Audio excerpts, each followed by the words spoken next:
Well, hello everybody, and welcome to another video. Today's a big day for Guild Wars 2. The Realm of Dreams release just occurred this evening, about a couple of hours ago. In this video, so as I explained in the announcement of the Realm of Dreams last week, as far as I'm concerned, this is the patch for the expansion. I know obviously we get several patches for Secrets of the Obscure, but this is kind of the big one. This is where we get the elite specialization equivalent, the weapons unlocking. This is where the main, carrot and reason for playing and doing a lot of the grind is actually added, the legendary armor, as well as the legendary relic. On the endgame side of things, we have the second and final strike CM, but also on top of that, they've added the bonus achievements for these as well. So, you know, hopefully this is actually a good one as far as the endgame's concerned. And then on top of all of that, we once again have a story expansion and a map expansion now. You know, I think we've all been pretty candid, and we all understand quite well that the last release, the first release of Secrets of the Obscure was, pretty disappointing in terms of size of the map and how much story content there actually was. Nonetheless, I actually did quite a few streams about that, where I think we got, far more than I think most people, considering you could just jump in and finish it very, very quickly. My plan's essentially the same for this release. I'm going to do a quick patch notes and run-through video for you guys here. The footage in the background is me in my first moments in the new patch, where I just talked to you guys about some of the tempo features. And then what you're going to see over the next few days, just like with the previous release, is I'm actually going to go through, keep an eye out on YouTube Live here. You know, I'll try to put some messages in Discord as I go live, because, yeah, I'll be covering it in the same way. I know a lot of you guys have been asking me about this whole returning to Twitch thing and the new simulcasting rules and all of that. I haven't really looked into that just yet. If you saw my video last week, I had kind of a section buried in there about the channel update. My hand was kind of forced a little bit. I've got a lot of stuff cooking away at the moment, which I'm really excited to release to you guys, but it's not quite done just yet. So, I didn't really want to talk about anything until it was all ready to go, but then this release came out, and, I wanted to explain where I've been. So, essentially, what I'm going to be doing is a lot of coverage of this patch with YouTube Live and running through it. We'll do a complete playthrough and, all that good stuff. And in the meantime, I'm going to be finalizing those things I talked about in the channel update. Just about as we finish this patch, I think that stuff will start to roll. So, yeah, that's kind of my plan for it. For today, let's just take a little bit of a look through at some of the key features. And just as a little note about the background footage here, I'm sorry, guys. Because I'm doing so much rendering lately, when I was playing the game last night, I turned my graphics settings down like mad so that my computer wouldn't cook when I was in a convergence or something, and I forgot to turn it back up. For the first 10 minutes of the footage here, it looks really ugly, but I promise I will turn it back up in a minute. There are no spoilers or anything in this footage, by the way. It's just a very casual, gloss around the new map. I did want to use the new weapons as well. There's a bit here where I'm trying to equip a pistol, but you have to play a bit of the story to even get access to it. So, yeah, just checking the new map, that's it. Now, also remember, as I mentioned last week, there are some really badass things coming to the game as well, like the post-processing update and whatnot, but those are not today. They're in a couple of weeks, early March. As good as I think those things would have been to have rounded this patch out, yeah, we still kind of have to wait on some of them. So we kick off here with a bit of a description, as they usually do, a flavorful description of the story content of the patch. They say, the Realm of Dreams, Hater's barrier has finally fallen, and Paither's art... Because if you remember, in the previous release, they had this big foggy area in Inner Nyos. You know what's really weird? I've barely ever been to that barrier. And funnily enough, over the past little while, I have played a good amount more of the previous patch, but it's all been in convergences and doing Wizard's Vault stuff. The actual map itself, doing the actual meta on the map itself, I've done far less than rift hunting on other maps and whatnot, which is kind of funny. But yeah, there's a barrier there, remember? Hater's barrier has finally fallen, and Paither's army prepares to march further into the heart of Nyos. But what dangers await beyond the veil, and how much attrition can her forces survive? Paither and the Wayfinder will need new allies to bolster their ranks if they hope to bring the war to Epic's gates. But who will they be able to convince to step out from the shadow of the Midnight King? Sounds like it's going to be another release almost entirely dedicated to this new map. I would like to see us flick around and go to other locations in Corteria, but also particularly Secrets of the Obscure itself. If you remember, this is something I used to talk about a lot with the old Living World format, especially around like Season 3. I thought it was so refreshing when, say, for example, in the Siren's Landing release, we had a couple of story instances where, say, we'd return to the Brisbane Wildlands and we got to that secret Shining Blade base. They expanded other little areas of the game. It was really great in Season 4 when we had that moment in, I think it was the second episode, where you return back to the Desert Highlands and find that hidden Inquest base there. Filtering in these patches a little bit more content that takes you back to the expansion itself is super important, and it gives us a bit more value out of those environments. Now, I don't know about you guys, but I'm already feeling super distant from the Skywatch Archipelago and Amnitas. I don't see why this story has to be entirely within the realm of dreams, but if they have time to take us out, I guess remains to be seen. If the previous patch's length is any indication of the length of this story, maybe there's just literally no time for it. So we'll see. Release highlights. They say here, new story chapters that take players deeper into the mysterious Inner Naos have been added. A new region of the Inner Naos explorable zone, the Niedra Surrounds, is now accessible. And note that word Niedra doesn't really mean anything to me. I don't really recognize it. It could be, obviously we've seen a lot of the naming schemes have been kind of Greek and very Masati around there. Maybe that word is as well, but even there, in that context, I don't really recognize it. The Wizard's Vault has been updated with a new rotation of exciting rewards, including 3 new armor pieces. The Wizard's Vault also has received a number of quality of life improvements to address player feedback. Now, I won't rant all about the Wizard's Vault just yet. They have a whole dedicated section for it in the patch notes in just a second. A new weapon proficiency has been added. Elementalist gets the pistol, Mesmer gets the rifle, Necromancer gets the sword, Engineer gets the short bow, Ranger gets the mace, Thief gets the axe, Guardian gets the pistol, Warrior gets the staff, and Revenant gets the scepter. It's funny, I saw there was a big conversation about the fact that Warrior's getting staff in Divinity's Reach yesterday.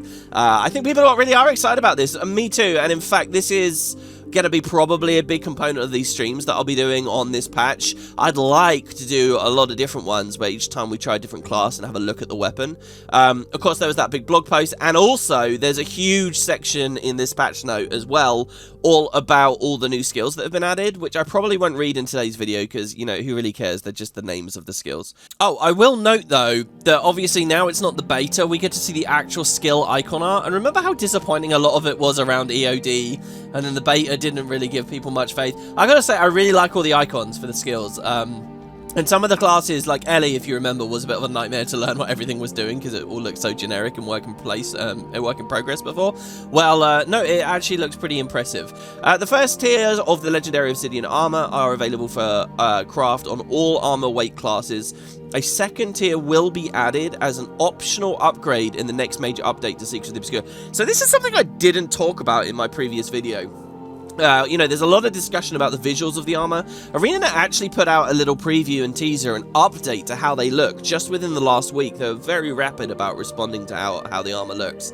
And maybe there's a big discussion we can have about the update. I could barely tell the difference, to be honest. Mostly the hands looked slightly different. But you guys know me, I'm not really too into the cosmetic side of things in the first place. Anyway, I said, you know, maybe one of the reasons it might not look very appealing to you guys is that it's just T1 and maybe the other tiers are better. But to be clear, the second tier is an optional upgrade that they're describing it as like a path, a thing you can go for if you like.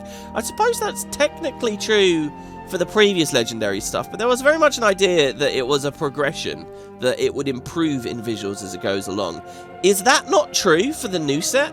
Are they really trying to get away from this idea that, oh, it will look good eventually, and they're just trying to say, you know, the other one's an optional upgrade? They want to encourage you to consider this one from the patch straight away as a finished thing already.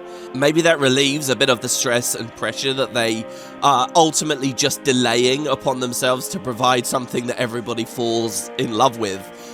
You know, by escaping this idea that the ultimate thing is going to be really, really amazing. Because obviously this all comes down to taste and whatnot. The new legendary relic is available to craft. More information about the relic can be found here and their big blog post. Obviously, the economy for certain things in the game at the moment has been kind of wild. Because if before this you already had a legendary rune, they're giving you that relic essentially straight up. So people have been scrambling to craft all of that stuff. And I don't actually know just yet because I'm doing this recording section before I go actually in-game and provide the footage. Maybe in the footage itself, you'll be seeing me collecting my legendary relic. I don't know. Yes, you are. Obviously, you saw that just now. And like I said to people in the Spud chats, it's really cool to see guild chat so active on a patch day. I really like the art, and obviously we get that little bit of flavorful legendary UI text, which I hadn't thought about. It's not bad. 2 final bosses, the Dreadwing and the Hell Sister, have been added to Convergences. These 2 will cycle on a weekly cadence with Sorrow and the Demon Knight as the possible final encounters of a Convergence. So a bit more variation for Convergences. Convergences have this thing, if you guys are out of the loop, where you kind of want to do 3 of them a week. Like, each week, get in there and try to get those 3, because it really does turbocharge your rewards if you're going to be going for this late game stuff like the legendary armor. And they're pretty boring, and they're pretty long, and they're pretty slow, and they're pretty tedious. So adding 2 new bosses to the end ostensibly helps with that. But, you know, I can't help but notice most of Convergences, to me it feels like, is the content before the final boss spawns. So most of your experience in there isn't really going to change. Also, it's kind of a risky proposition, because if the Dreadwing and the Hell Sister are much, much more mechanically engaging and interesting than the other 2, yeah, that sounds novel and great, and like it will freshen things up, but what it's actually going to do in long-term farm content is it's going to annoy people. They're going to say, oh, we got the shit boss, this is annoying to us now. I mean, with the way it's all structured, you're kind of locked in regardless, so bitch all you like, you're going to kill that boss, you know, you're not going to quit out and try and re-roll or something. But yeah, so these will probably just be to offset that fear and that worry, which ArenaNet are probably very, you know, considerate of. These are probably not going to be that mechanically interesting. They're probably just going to be spectacle pinatas, and maybe the spectacle will count for something. I guess we'll see. I do like the sound of their names, at least. The Hell Sister, I'm wondering if they're going to reuse one of the Mordrin bosses from Heart of Thorns, but with a cool new model and, you know, fleshy sort of vibe. That'll be pretty fun. Here they say a challenge mode option has been added to the Temple of Febe strike mission, and in their late notes section, let me scroll you up and skip to this real quick, they also do point out, hey, challenge mode achievements, new challenge mode achievements have been added for both the Observatory and the Temple of Febe. Temple of Febe obviously is completely new, so we don't know anything about it right now, but hopefully that achievement adds a little bit of interest and something extra to do in the Cosmic Observatory. That might be something fun to do in these streams coming up as well. We could try and go for that all together, since the actual CM itself turned out to be really easy. I only very recently actually got in there and did it. It took me about 50 minutes through LFG, just putting a random group of people together. Hopefully the achievement that they've now added for it, you know, this optional bonus objective, is a little bit meatier than that. A little bit of balance in the late notes here as well. You guys can pause the video if you like, and return to the end of the original section. They also, by the way, have the Ranger Pet, because of course, Guild Wars 2 expansion should be adding Ranger Pets. You know, that's a classic staple going way back to the first game. And it's one of those things that they've delayed for Secrets of the Obscure. Well, there you go. The Sky Chak Striker. I've always liked Ranger Pets as parts of expansions. Usually, though, they come bundled all in at the start, and it's just like an extra cherry on top.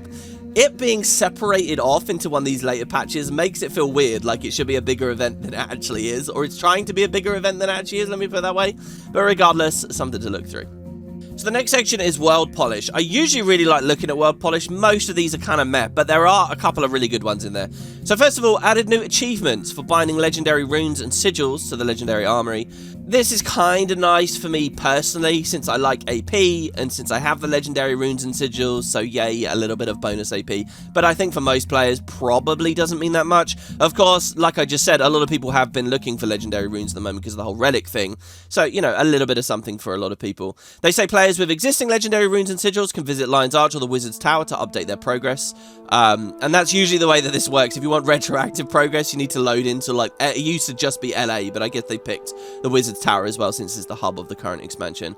They got a bunch of changes here, and I think all for the same reason. So they say reduce the rank of the training golems in the Special Forces training area from legendary to elite. Their attributes and performance are unchanged. They also changed the conjured weapons in the conjured amalgamate fight from champion to elite.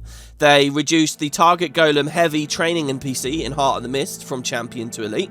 Now, why have they done that without changing any of the attributes? I'm pretty sure this is because of people choosing PvE objectives in the Wizard's Vault, you know, where it will say, hey, kill a legendary creature for the weekly, or kill a champion for the daily, or whatever.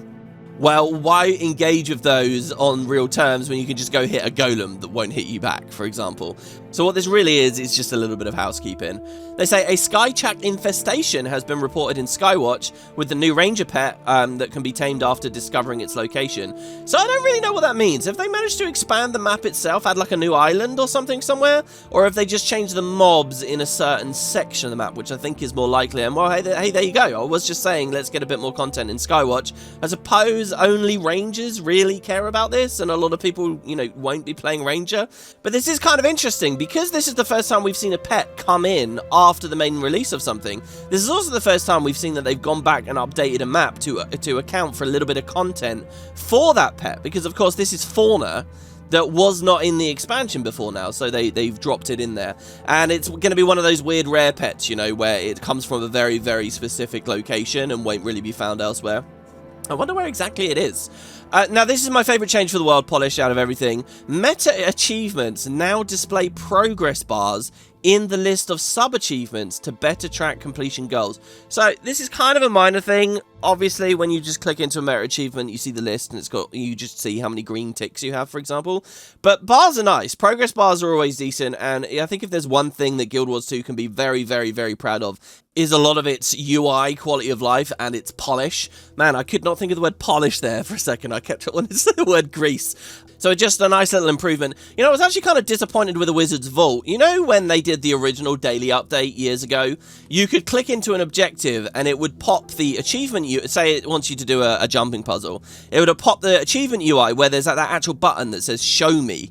And then you click the show me button and it will open your world map and take you straight to it. You know, I was cramming in my weekly objectives before the Wizard's Vault reset here, and it told me to go do Waydance Revenge jumping puzzle. And I could not remember if Waydance Revenge was something in, you know, near Lion's Arch in Gendaran, or it was a really giant one in Lion's Arch. But the Wizard's Vault doesn't do the same thing the rest of the UI does. You couldn't just click it and it would show you on the map. I had to then go off to the achievement panel separately. So that's a bit of a shame that the Wizard's Vault UI is not as sophisticated in some ways as the rest of the game stuff. But maybe that's because, you know, it's new and it's not been in that long, and, you know, maybe they didn't remember some of this other functionality that was in the game. They say adjusted some armor shader to optimize performance, removed non-essential character equipment panel notifications such as prompts about applying upgrades to empty slots for characters below level 80. I think this is a classic free-to-play aggravation, so nice to see that's been fixed. And a couple of changes that aren't too interesting to me. One in Amnitas, reduced the number of silver map meta progress chests awarded, but adjusted the rewards to compensate, so you won't get spammed so much. And then in Inner Naos, they added ley looms and an updraft generator to Hator's territory, and they added factions provisioners to provide 5 provisioner tokens in exchange for the consecrated Sarix weapons instead of for the Stormforged ones. I guess this one matters. If you guys are still going for your legendary runes and sigils and all that kind of stuff, you're probably on a big hunt for provisioner tokens. I mean, hell, actually, if you're going for any kind of legendary thing right now, you're probably going for faction provisioner tokens. So this will supplement your income. In fact, I should probably get on those a little bit now as well. Oh, and as for the ley looms, you've actually seen in the footage me using those. They're kind of handy. They'll basically get you into the new area of the map really, really quickly. Skipping down a bit, they have some more generic changes I'll just include here, because it makes more sense to me. First, a dungeon update. Always love to see these, and actually probably a really good one. This is one of those updates where it's like, wow, this would have been really good in 2013. Lowered the respawn rate of the lava elementals in the Twilight Arbor's explorable Aetherblade path. So you might think, well, what the hell is that? If you guys remember, in the Aetherblade path, there's a very notorious puzzle quite near the start. It actually kills a lot of runs, which is you get an ooze that spawns on one side of the room. You need to drag it to a cog on the other side of the room to grease it. There's that word again. And you need to do 2 at once. You got to get it to follow you through this like maze of fire.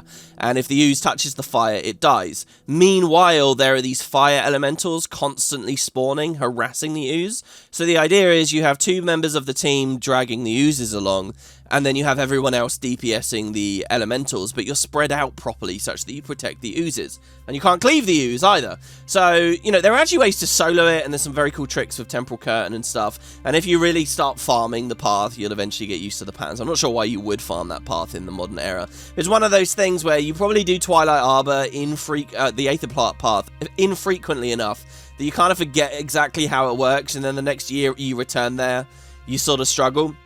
Well, by lowering the respawn rate of the lava elementals, they've made that a lot easier. because, you know, you don't need to spread out so much, the pressure isn't so tight, and, you know, it's very easy to whine, oh, they're making the game dumb, they're making it easy, but to be honest, this puzzle it's just frustrating to have groups end really early because people cannot for the life of them figure out what the hell's going on. All of Aetherpath is a little bit like that, to be honest. Obviously, all the combat sections are power crept to hell now, but because there's puzzles baked into its design and critical thinking baked into its design, and the rest of Guild Wars 2 doesn't ever really require you to engage your mind like that, people just aren't, like, prepared for it.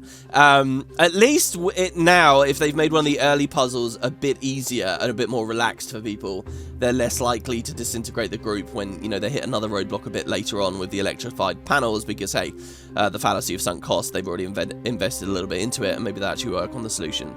So yeah, it was just probably a bit too difficult. I do agree with this change. They also say strikes, post-victory achievements will now be rewarded much faster in the Icewood Saga strike missions to prevent achievements from being missed if a player left a map too quickly or after receiving their first rewards.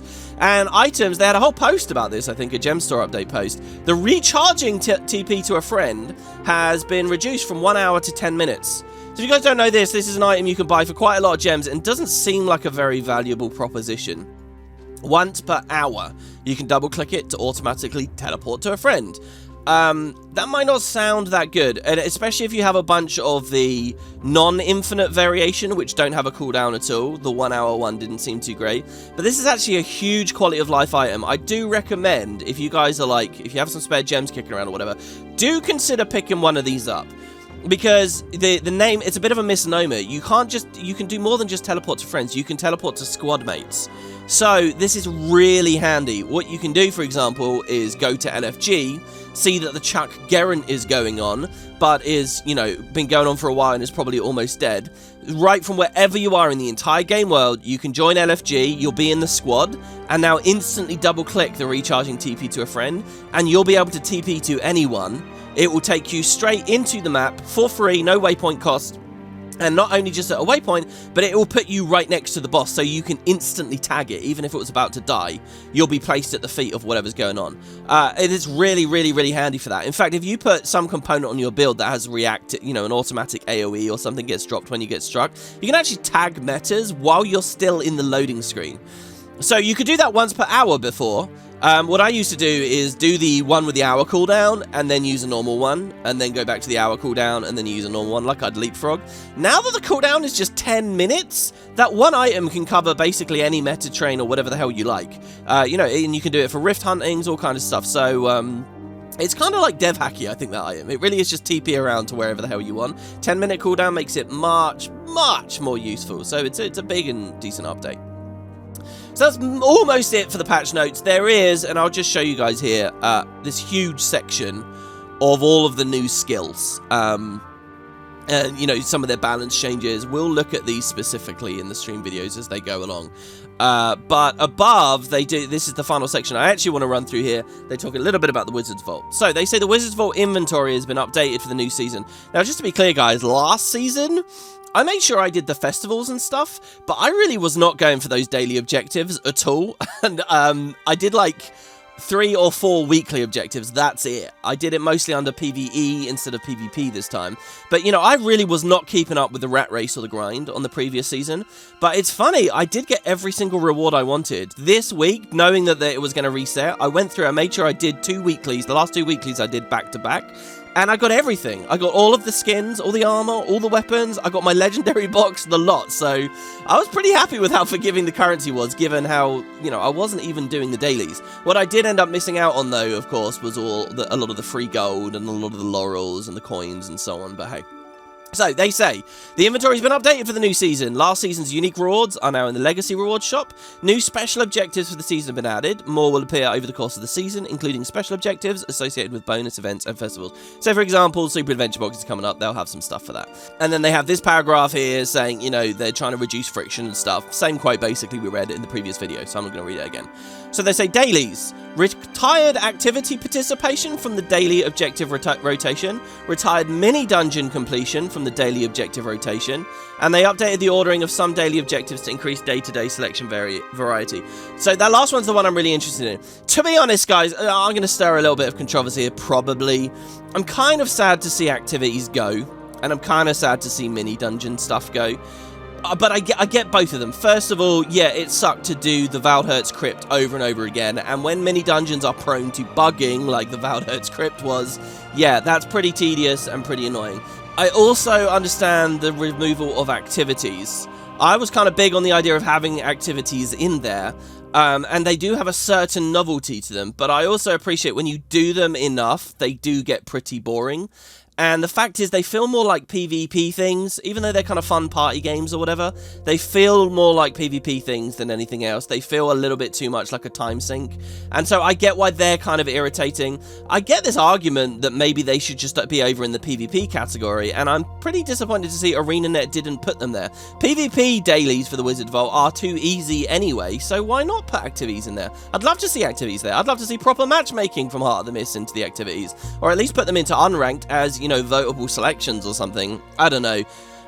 They're weird because they're novel, but to make them actually really fun on the long term would require a lot of like analysis and design and rebalances of like how South Sun Survival and Keg Brawl and stuff works, and I don't know. So fine, I guess these pieces of content don't get to be evergreen, and that's what the Wizards Vault's all about to me. It's about taking pieces of content like this and making them evergreen. So seeing both of these go away it's somewhat sad to me. I'm disappointed in that.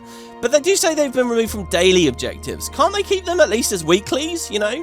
What's better, the chance of a mini dungeon coming up every day, or just saying do 2 in a weekly and it's only some weeks that it appears? Maybe that's a lot better. Speaking of weeklies, there are lots of changes. Objectives to defeat 100 of a specific enemy type have had an additional enemy type added.